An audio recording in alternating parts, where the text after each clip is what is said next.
তালিকায় বিবেচনাধীন, প্রতিবাদে বিক্ষোভ। হিঙ্গলগঞ্জ সেখানে রাস্তায় টায়ার জ্বালিয়ে বিক্ষোভ চলছে, সমস্ত নথি জমা দিয়েও কেন বিবেচনাধীন?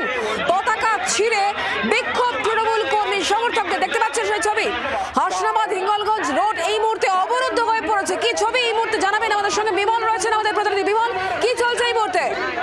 দেখো শুক্লা, এই মুহূর্তে অবরোধ উঠে গেছে, কিন্তু দীর্ঘক্ষণ অবরোধ চলে। তাদের অভিযোগ যে সমস্ত এসআইআর নথি জমা দেওয়ার পরেও তাদেরকে বেশ কয়েকজনের তাদের বিচারাধীন রাখা হয়েছে। কেন বিচারাধীন রাখা হবে? সমস্ত নথি যাওয়ার পরেও তাদেরকে পুনরায় ভোটের তালিকায় তুলতে হবে। এর প্রতিবাদে তৃণমূলের কর্মী সমর্থকরা ওই ভোটারদের নিয়ে আজকে রাস্তা অবরোধ করে, বোলতলায় হিঙ্গলগঞ্জ হাসনাবাদ রোড অবরোধ করে টায়ার জ্বালিয়ে এবং তোমার সমস্ত নথি এবং আধার এবং ভোটার কার্ড নিয়ে তারা রীতিমতো বিক্ষোভে ফেটে পড়ে, আগুন জ্বালিয়ে। এরপরে পুলিশ এসে বিষয়টা দেখবার প্রতিশ্রুতি দিলে অবরোধ ওঠে। শুক্লা, ধন্যবাদ বিমল।